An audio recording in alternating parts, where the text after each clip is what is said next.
buenas tardes, bienvenidos a una nueva emisión de nuestro programa Prevención TV, 11ª temporada en el aire.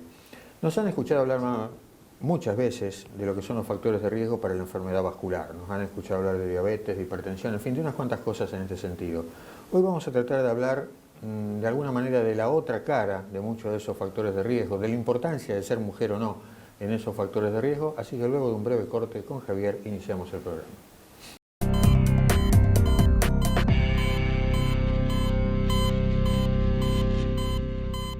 Como decíamos al iniciar el programa, le queríamos dar un enfoque distinto, de alguna forma, a los factores de riesgo. Ustedes me han escuchado más de una vez decir, y Javier ahí apuntar en tono jocoso, que por ahí el cónyuge es un factor de riesgo, en el sentido de que uno comparte hábitos que no necesariamente Fernando, son saludables. no vamos a entrar a la casa después. No, yo sé. Con ese comentario. Pero el punto es, uno por ahí comparte hábitos que no necesariamente son los mejores. El cónyuge fuma, uno puede ser fumador activo a raíz de él o fumador pasivo y tener problemas. Uno comparte también algo, o por ahí mejor dicho, cuando uno interroga, habla por ahí de la genética, pregunta por los padres, las madres.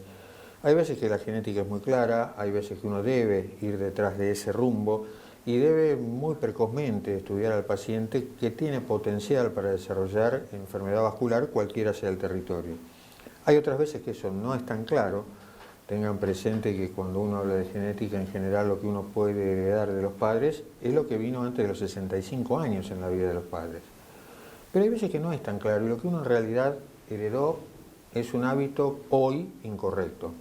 Por ejemplo, papá y mamá fumaban, me acostumbré desde chico a eso, empecé a fumar desde chico y en ese momento en casa a lo mejor no era algo mal visto, ni en la sociedad en general.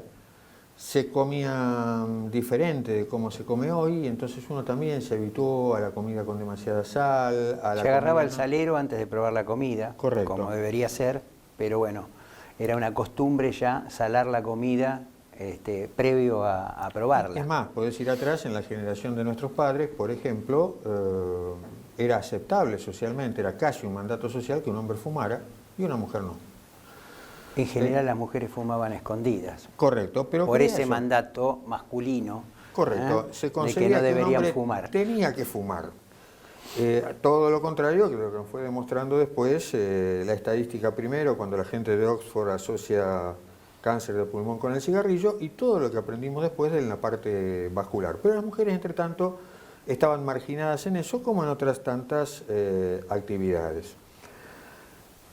¿Hay más de todo esto? Sí, hay más.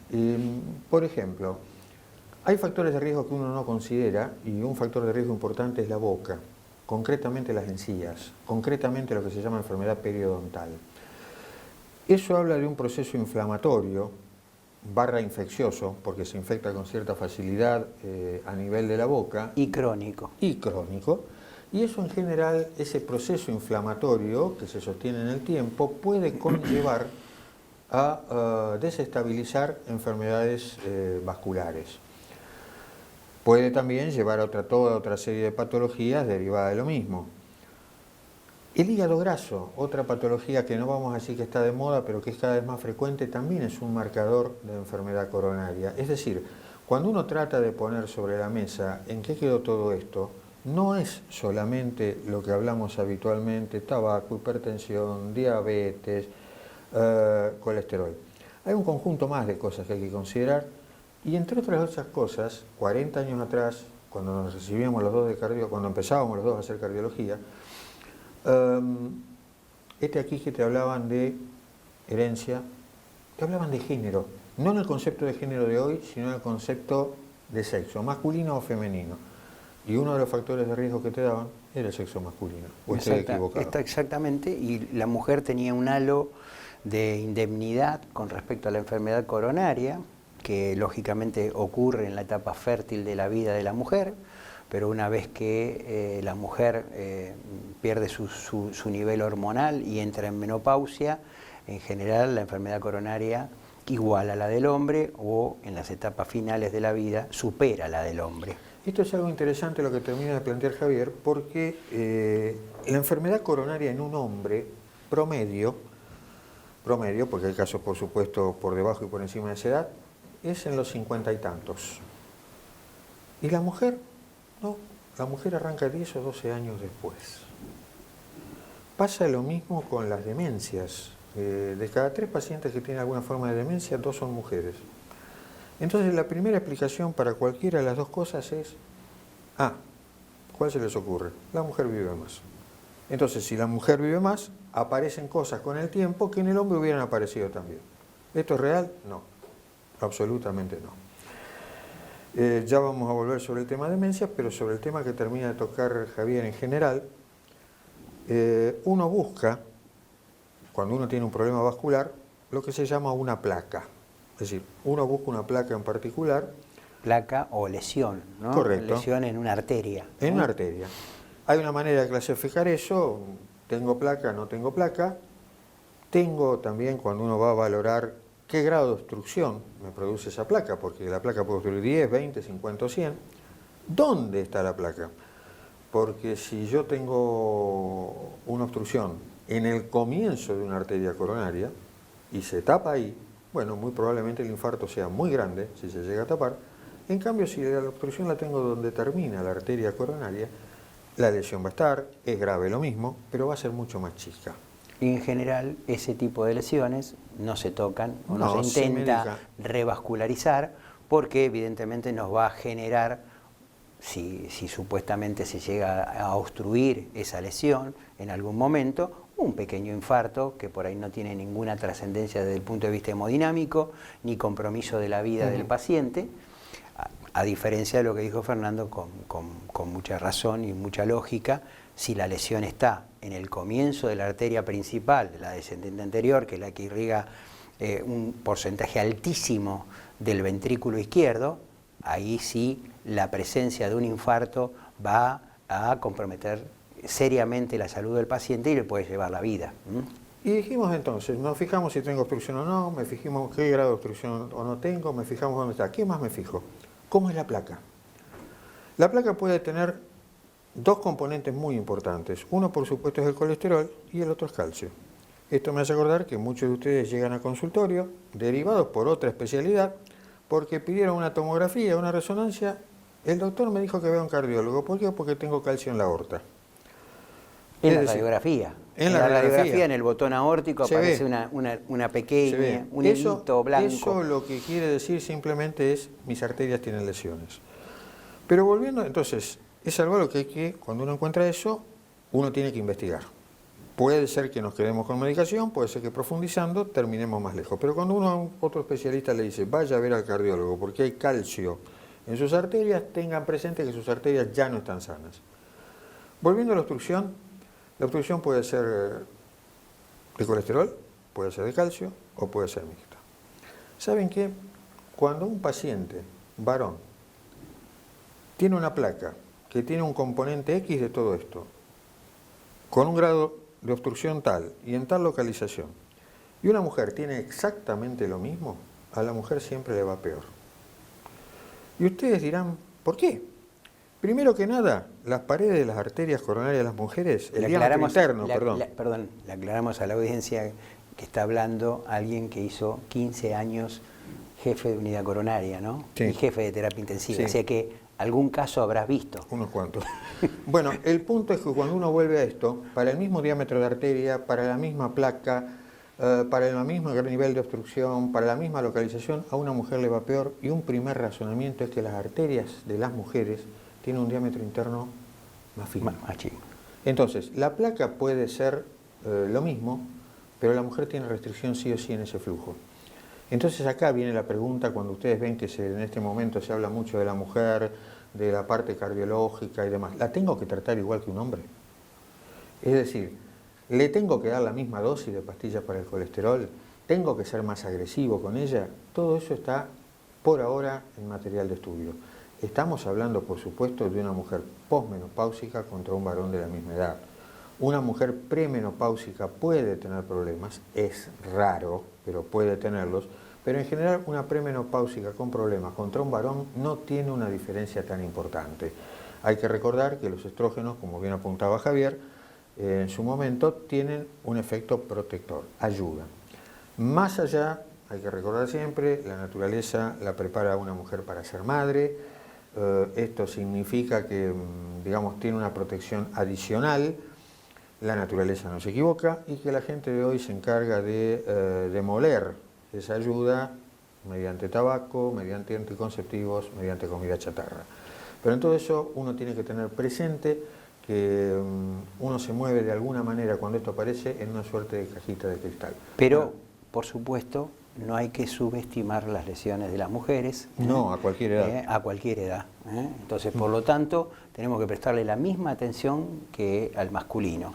No sé si la misma, porque cuando vos te pones a pensar que les va peor, por ahí hay que ser más agresivo. Más. Bueno, eso lo vamos a ver en el de próximo bloque. Breve corte y continuamos con el programa.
Bueno, volvemos del corte, estábamos dándole un enfoque diferente hoy, queríamos dar una idea de qué pasa con las mujeres hasta acá, y más allá de la enfermedad coronaria hay otros territorios vasculares.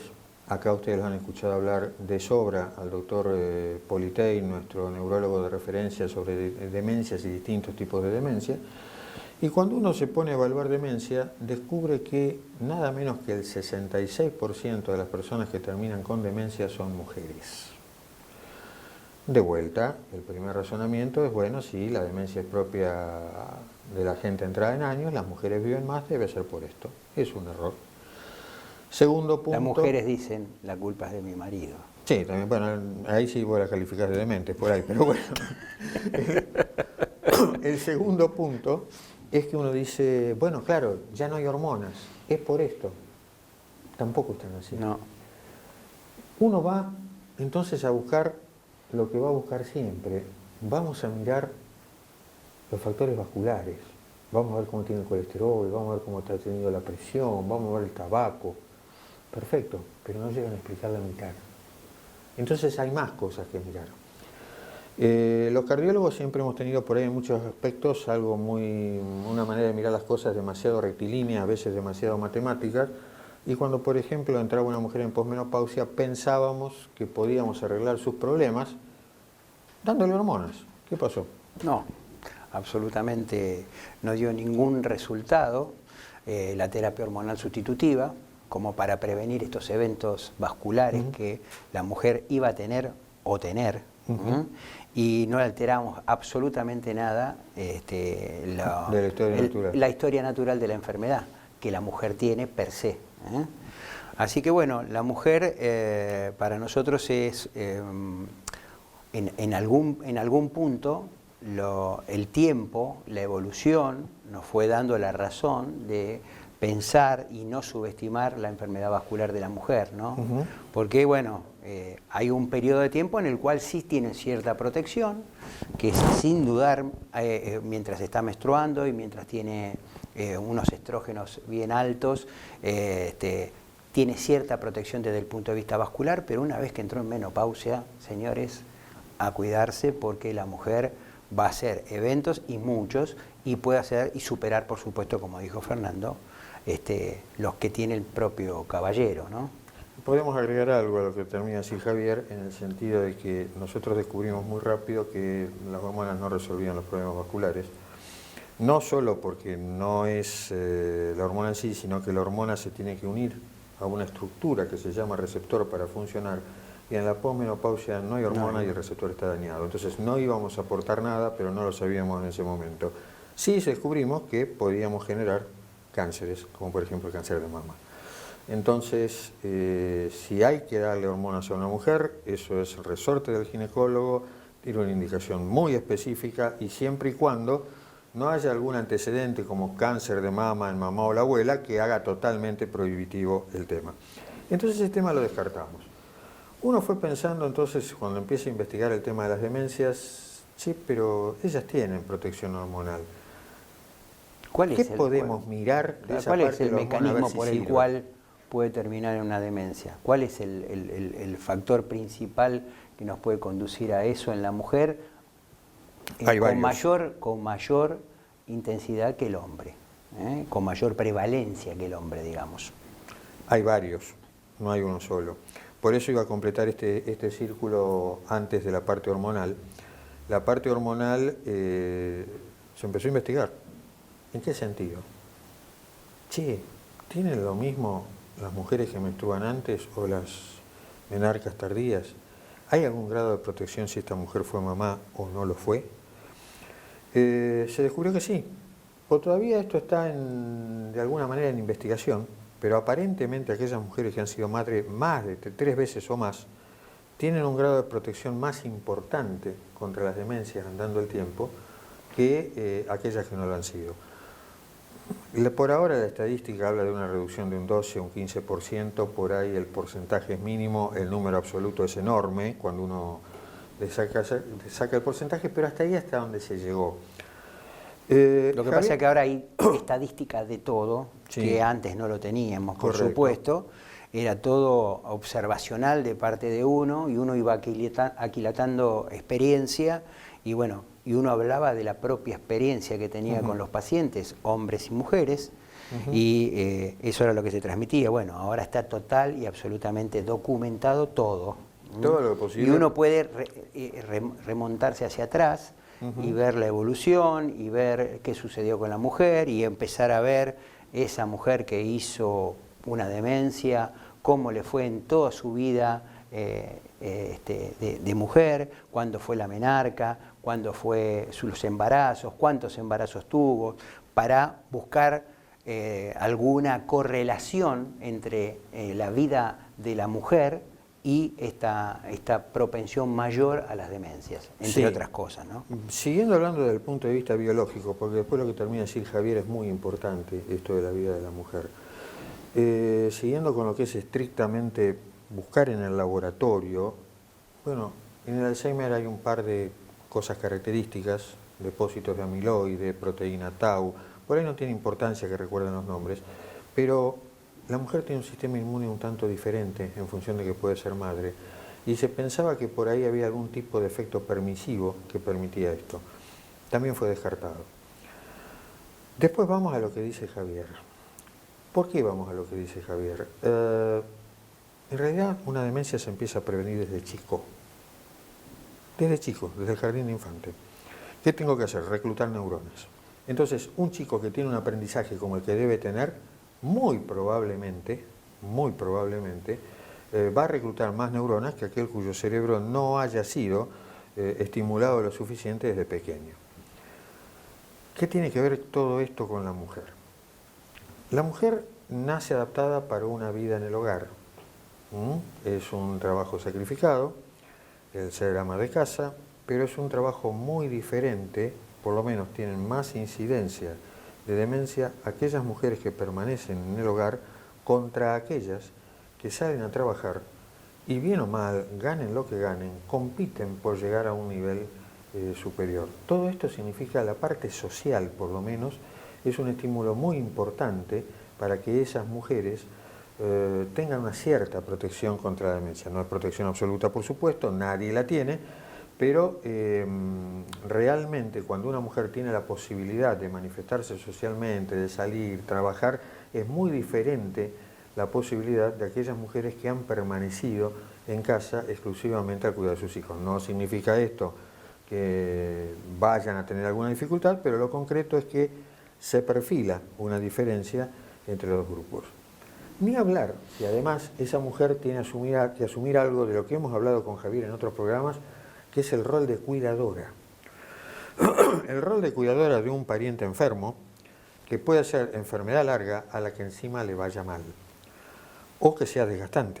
Ustedes tienen que saber que buen porcentaje de esas mujeres que ofician de cuidadora van a terminar sufriendo crisis depresivas. Sí, obviamente. Y muy importantes. Por eso con Javier, cuando hablamos de este tipo de programas, hablamos de la importancia de hablar con alguien experto en el tema, de la posibilidad de internar a tiempo a ese familiar por el que no podemos hacer nada en un lugar donde sí vaya a recibir los cuidados que tenga que cuidar. Porque no es solo cuidarlo a él. La gente a cargo termina con deterioros en este sentido que también arrastran con el correr del tiempo o pueden llevarnos con el correr del tiempo a ser un factor propicio para la demencia. Es un poco lo que pasa también con todos aquellos pacientes que por una u otra limitación, mujeres o no, han quedado limitados o aislados del mundo. Parece ridículo, pero por ahí cuando uno lee estadísticas de extracción de cataratas, si uno recupera la vista, seguramente va a tener menos chance de ser demente que aquel que se aguantó la catarata hasta el final de sus días. Y lo mismo vale para los audífonos. Son cosas que cuando uno las piensa, dice, esto que estoy leyendo, esto de lo que estoy hablando, no puede ser real, no debería ser real, pero es así. Pero bueno, el rol de cuidador, cuidador de un paciente, por ahí con características de Alzheimer y demás, implica un desgaste en lo personal, porque el paciente no alcanza a comprender la dimensión de lo que es una demencia, el paciente no la reconoce como tal, ni como mujer, ni como hija, o ni como nada. Entonces, la paciente frente a ese momento se siente como agredida y cuesta mucho metabolizar que ese paciente, que era un ser querido, que tenían una excelente relación, hoy día la desconoce. Entonces, eso es muy traumático para la persona y después repercute en su propia salud. Sí. Así que muchas de las demencias muchas veces tienen que ver con el rol de cuidadora. Y es que a veces es difícil decir si la depresión te llevó a la demencia o si la depresión es parte de la demencia. Es muy difícil decir que es el huevo o la gallina, pues, ¿no?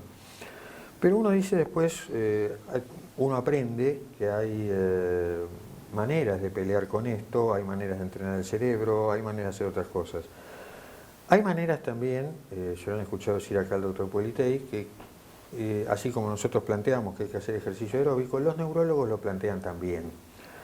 Las características son otras. Él nos ha hablado acá de que la gimnasia para un paciente con problemas neurológicos tiene que ser al aire libre, no encerrado en un gimnasio, escuchando música todo el día, no. Tiene que ser aire libre. ¿Y en cuanto al tiempo? Él ha planteado otra cosa muy interesante en eso, porque nosotros ponemos reloj, ponemos horarios, ponemos metabolismo, tantos minutos para esto, tanto para el otro. Y él ha dicho acá muy secamente, flaco, es hasta que transpire. Hasta que transpire. Hasta que la actividad física es hasta que transpire. Para el cerebral es hasta que transpire. Y tiene que ser, por lo tanto, una actividad importante, vigorosa, muy distinta de la que planteamos nosotros para el metabolismo.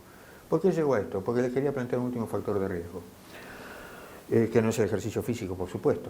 En general, al que le hace ejercicio físico, la demencia se retrasa o lo ayuda. Pero puede ser que yo anule todos los efectos del ejercicio físico. ¿Cómo? Si duermo mal. ¿Qué es dormir mal? Para alguien de 50 o 60 años es dormir menos de 6 horas. Vale solamente para 50 o 60 años. Es más, puedo llegar a anular el efecto beneficioso del ejercicio físico sobre el cerebro. Tengan presente que el sueño es el momento de reposo y de limpieza de toxinas del cerebro. Para alguien de 70 años es exactamente lo mismo.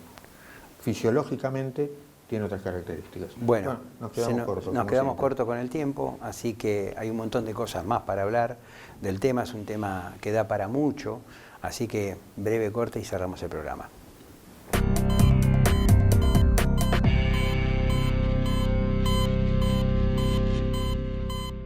Bueno, llegamos así al final del programa de hoy. Han quedado cosas en el tintero, quisimos dar un enfoque diferente, quisimos focalizar un poco más a nuestras compañeras de ruta. Fue un pantallazo, el cual merece alguna otra intervención en otros programas. Así que bueno, gracias a ustedes por estar ahí, a nuestros sponsors que hacen posible que este programa salga al aire, y nos encontramos dentro de 7 días en una nueva edición de Prevención TV. Hasta entonces, y muchas gracias por estar ahí.